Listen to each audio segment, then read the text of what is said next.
I do? How would I know? Oh, you.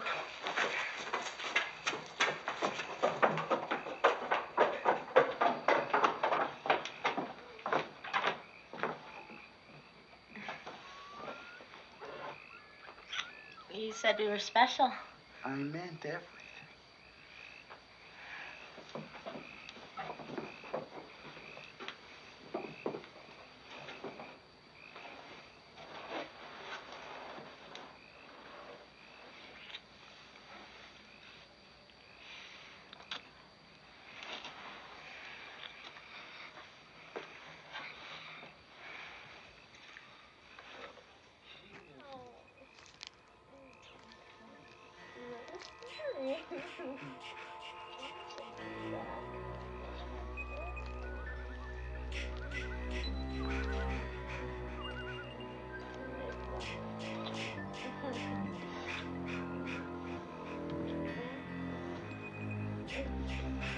That is bad. Come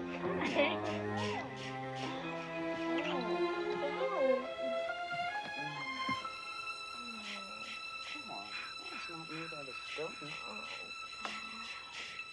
Somebody there.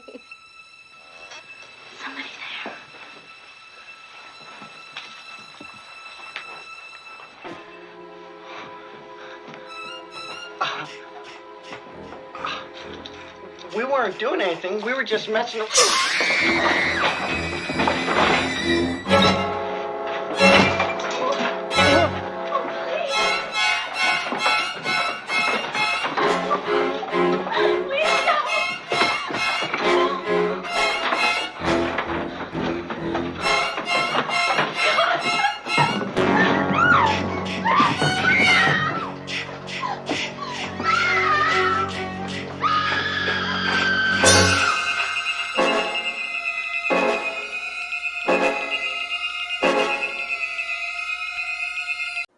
Hey guys, thanks us here from the Off the Grill podcast.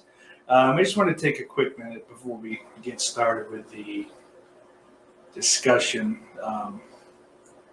Just to apologize for not getting a video out last week. It started kind of production on this on Friday the 13th.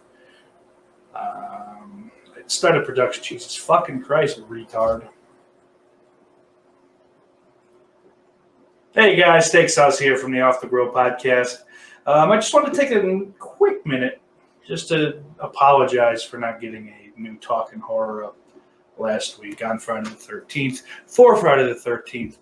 I had started kind of production, if you didn't really call it that, on the video, probably around the 10th. And slowly had gotten it together and was just about ready to film when shit just kind of got in the way. It's just stuff I didn't intend on having to do. It came up. So I wasn't able to get it out that Friday. Planned on getting it fucking out for everybody early Saturday morning, but I woke up and literally the first thing I read was, sorry, Steak, I know you liked Fez Watley. And that's an understatement, The next several days were just real shitty ones for me. I did the most recent, as of press time, the most recent Off the Grill podcast, just a kind of a Fez memorial tribute, whatever you want to call it. Not a whole lot of me in that, which for some people, that's a very, very good thing. But I do ask that you guys give it a look, at least, a little bit. I think you'll find it funny. But with that in mind, let's get to it. Come on in. We're talking horror. We'll talk about Friday the 13th, as I said. Not the sequel, remake, reimagining, requel, whatever the fuck, from 2009. We're talking about the OG, Friday the 13th, 1980. May 9th, 1980. As a matter of fact, the movie was made on a budget of $550,000, give or take, which is no small feat given what they actually accomplished. Um, but what makes that all the fucking sweeter for them, at least anyone that put their money into the movie, is that it grossed $59.8 million. I'd say that's pretty good work. Anyway, let's get right to it with the good. Manfredini's score really just sets the fucking mood for this movie. Puts you in that kind of fearful place. You right away kind of get this. All right, we're gonna see some shit, and we do. Thankfully, I mean, it keeps the tension ratcheted right the fuck up at every moment that it needs to. Like in Jaws, a lot of the score is used to kind of let the audience know, hey, killer's here, killer's around, be it first person or, whatever. I like that. That's fun. That's one of my favorite parts about Jaws is that you don't really see a whole lot of that shark. And just like in this, you don't see a whole lot of the killer until it's time. And to that end, I really like the whodunit aspect of this one. As cool as it is to see what kind of shit Jason's going to get up to, the unpredictability of your first watch for this movie is fucking fantastic. It don't get me wrong; it's not like a one and done type movie. You can watch this over and over. You'll catch different things. I mean, it's not terribly deep with Easter eggs or what have you, but there's definitely some shit to see. And it's just fucking fun. It's fun to watch the kills. Tom Savini did terrific work. We'll get to that in a moment. There's a lot there, a lot of meat on the bone, as it were. But I don't know if I'm reading too much into some of the performances. One in particular, Officer Dorff. But did they set him up as a red herring? I was watching this, in preparation for the writing and all that, and it really seemed like there was a little, I don't know if, like I said, it could just been in my mindset, but like there was a more sinister tone. Or I took him being more sinister than in any other time I've watched it. When he goes, we won't stand for any craziness out here, or whatever the exact quote was. And it did come off as more of a threat than like a, we have ways of dealing with crazy. As opposed to, yeah, we'll lock you up there, Buster. This is a straight shooting town. No one in fucking Hope, New Jersey talks like that. Be that as it may. I don't know. Let me know if I'm crazy to fucking think that or not. I don't know. Maybe I just somehow busted a 41-year fucking piece of this movie that had gone unnoticed. Or maybe it's a very common thing that I haven't fucking heard about. I don't know. There's a spider in the room. It's just pissing me off. I told it to just hang out up there until I'm done. Until I'm done, sweetheart. Let me finish. But he's being a prick. Or she, I don't know. I'm not going to gender the spider. Why am I talking about a spider? Fucking crazy. Speaking of crazy, Crazy Ralph might be the most interesting character in this whole movie. The town drunk prophesizes doom, and everybody's doomed, and you got a death curse. I just like him. He's crazy, he's a drunk. He's a little handsy, I think. I mean, I'm reading into that more so than anything that's actually on the screen, but there's a big part of me that really just wants like a mockumentary, like The Office style mockumentary, just following Crazy Ralph around for like a month. I don't need it to be a literal month long. That's not what I'm saying. You understand that I didn't need to explain that that's not what I meant. What are you going to do? Unfortunately, Walt Gurney has long since passed on, and this movie is 41 years old on top of that. What can you do? And I mean, I really just fucking absolutely would not want a new Crazy Ralph to bring that mockumentary or whatever to fruition. because it would just suck. Walt Gorney is an American original. Another character I actually liked a lot. Obviously, Mrs. Voorhees. Um, the fact that we only get to see her in the last little bit of the movie definitely helps with the sort of the shock when Alice and the audience realize what she's been up to. Uh, Although I can admit having her show up perhaps in the store at the beginning would have made a touch more sense. As it stands, it's kind of like Maggie Simpson being the one to shoot Mr. Burns. No one expected it. It came out of nowhere. And if you think logically, it's just like, oh okay. I mean, at least this movie wasn't holding a contest of fucking, who shot Mr. Burns? Who killed all the camp counselors? That's good. I mean, it's a good enough twist. I still like it. I like that, she plays this crazy woman. She's still very sympathetic until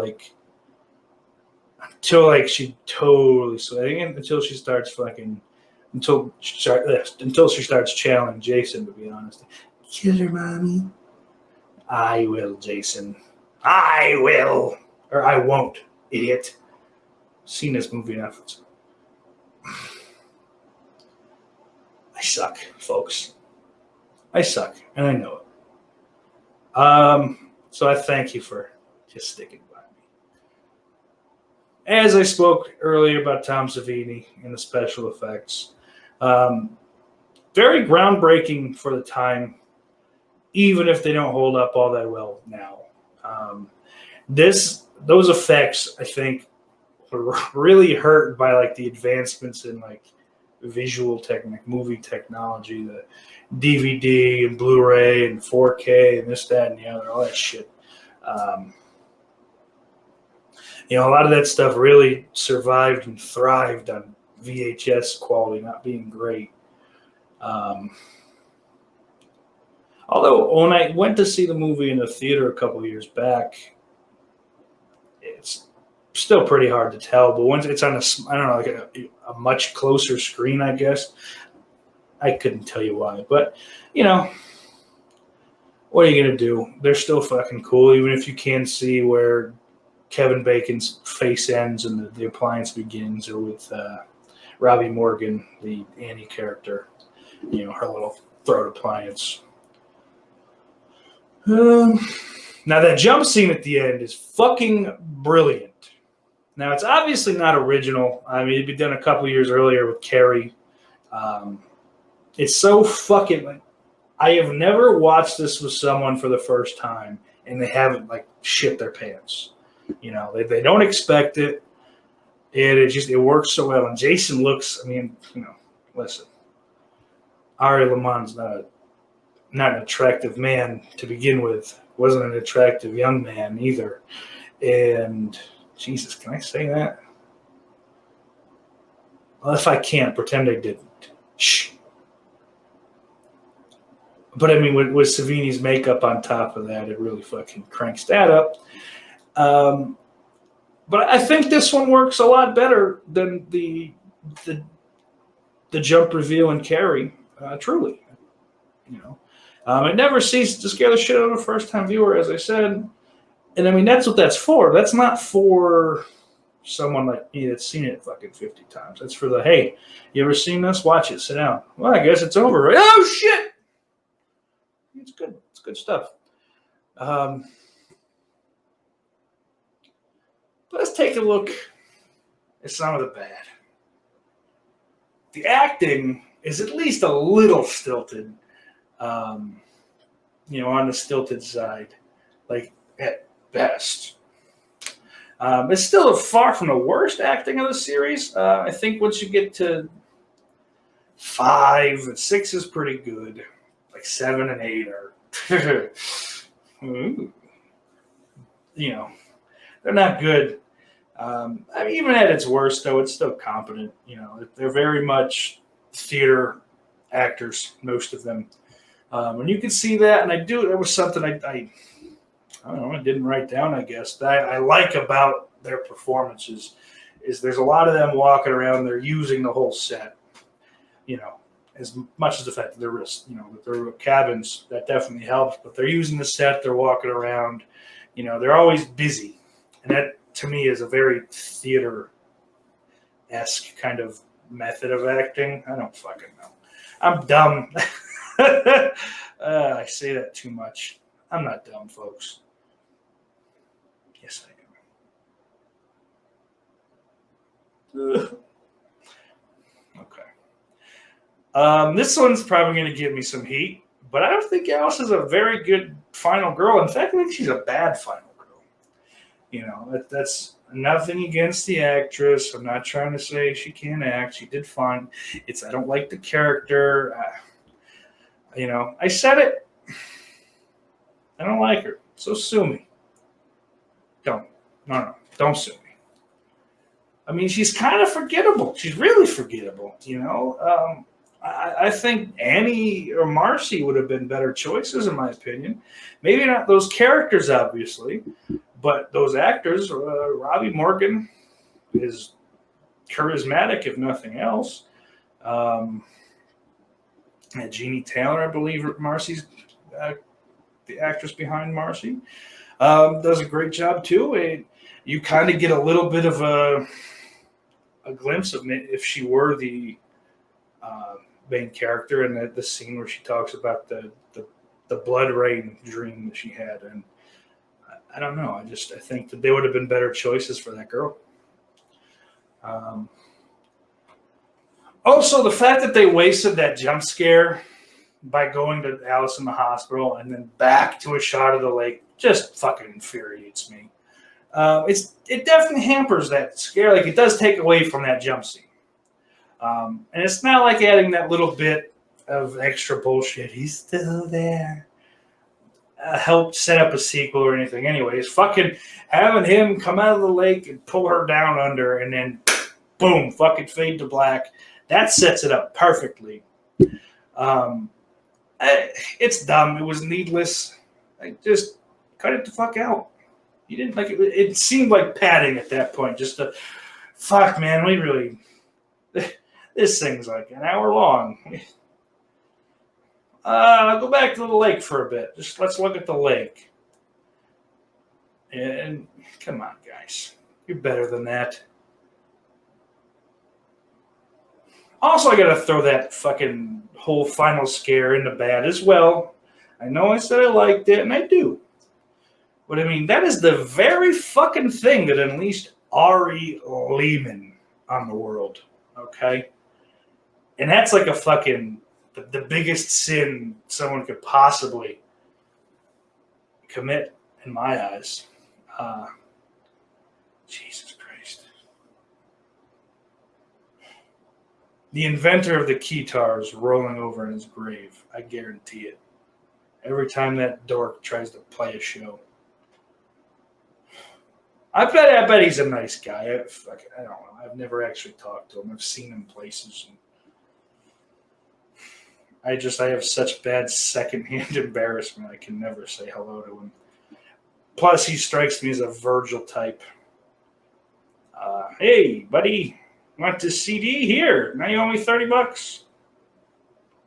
Get the fuck out of here, Ari. I don't have time for your shit. Okay. Sorry, guys. Might have been too much Ari Lehman for anyone. Ari Lehman. I don't care. Who gives a shit? Ari Leibowitz. Who gives a fuck what his name is? I don't. Anyway, we're going to get to the MVP. And ladies and gentlemen, that's Sandy the waitress. I mean, just look at the way she steals this scene.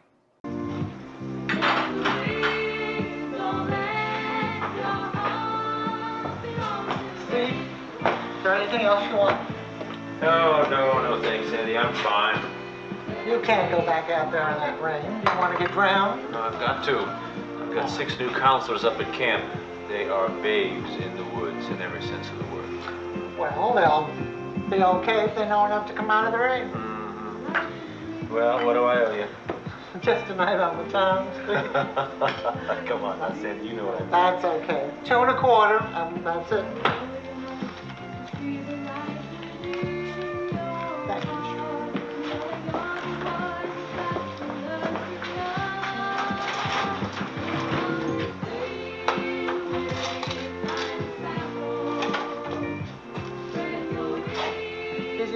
Steve. Oh, you keep it, Sandy. Thank you. Sure. Drive careful. I will. Good night.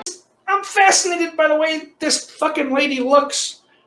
It's so cool from the way she looks, her lines, just 3 1/4, and that's all. She's captivating. Not attractive, mind you, and she shouldn't be. Unfortunately, the actress Sally Ann Golden isn't here to accept the order. She passed away 2 years after the film's release. She does, however, have the distinction of being the oldest cast member of the Friday the 13th series. Yeah, all right, maybe the MVP should have been Mrs. Voorhees, but I don't care. This is my show, and Sandy rules. So that just really leaves us with the kill of the night. And this one was kind of difficult. I figured I'd have an easier time picking out the number one kill in the movie, but I mean, I guess that speaks to Savini that, he came up with a bunch of good ones. Kevin Bacon getting the arrow through the fucking neck or the throat, it's iconic. It's fucking awesome. I really like Marcy getting the axe to the face. I think that fucking effect looks cool. Her screams in kind of the as she realizes she's fucked are kind of iffy, but hey, she plays a good dead corpse. And with that kill, I really like Savini's kind of psychology, and he's talked about this numerous times, but showing the axe hit the light, the overhanging light, kind of gives it a tangibility, and kind of like lets the audience know, I guess, that hey, it's a real axe, there's real weight to it, it's not just some rubber bullshit, even though it probably was some rubber bullshit. But at the end of the day, I feel like really this fucking award has to go to Mrs. Voorhees. The decapitation of Mrs. Voorhees. It's just like it's another iconic moment in horror, an iconic kill. Hairy knuckles and all, man.